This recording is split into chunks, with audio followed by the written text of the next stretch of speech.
ọda mmadụ anwa ise daa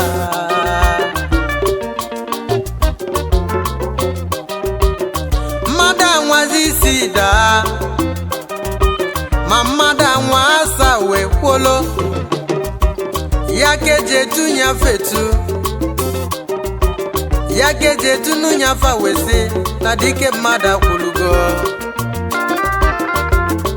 Isasa kuko Isasa kuko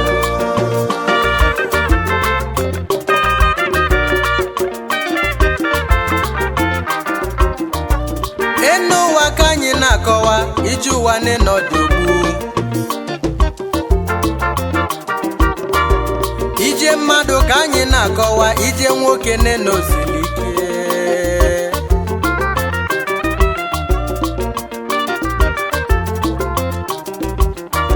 ebe anyị na-eje n'ọdị nso ma n'ugwu anyị gara ịnọkalilu akali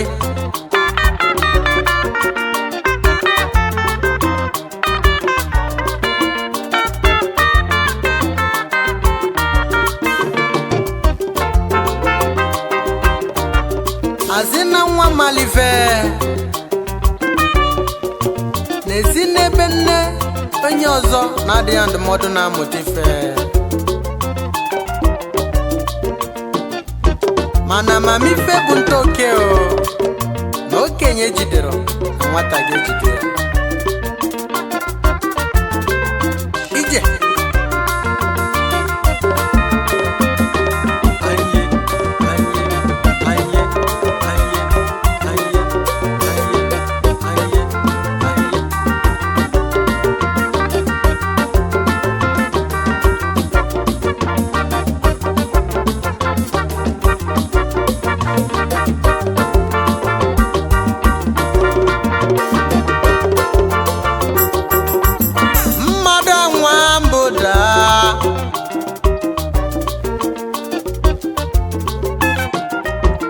mmadụ anwa abọda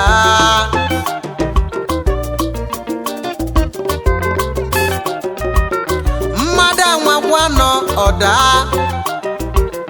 mmadụ anwa ise daa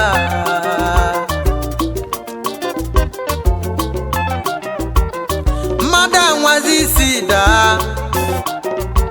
ma mmadụ anwa asa wee kwolo ya keje tunya fetu ya keje tunu nyafa wese na dike mmadụ akwulugo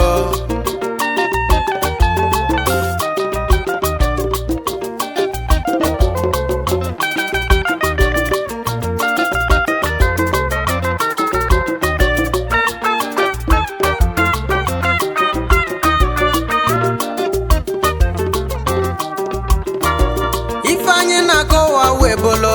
n'ọnwụ nwa bụla bụ mọnụ onye daa ya kunie ịda gị kunie n'ọnwụ nwa bụla bụ mọnụ n'ụwa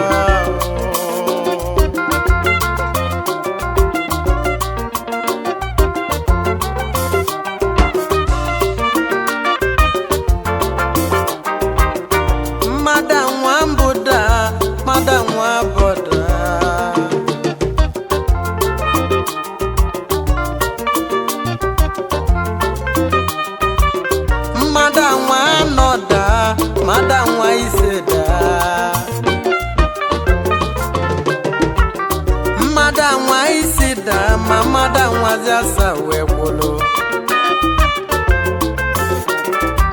onye jisi ike ojebe n'uwelu ebe a na-eje n'ụwa onye dalada kunie ka iwelu ebe a na-eje n'ụwa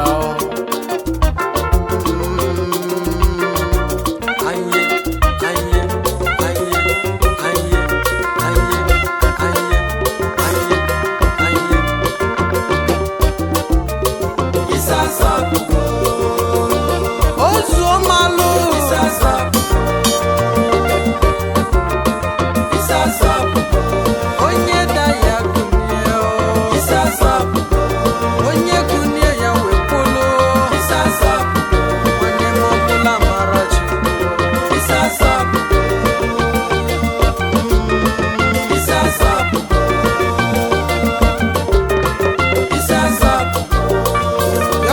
Alpha Extra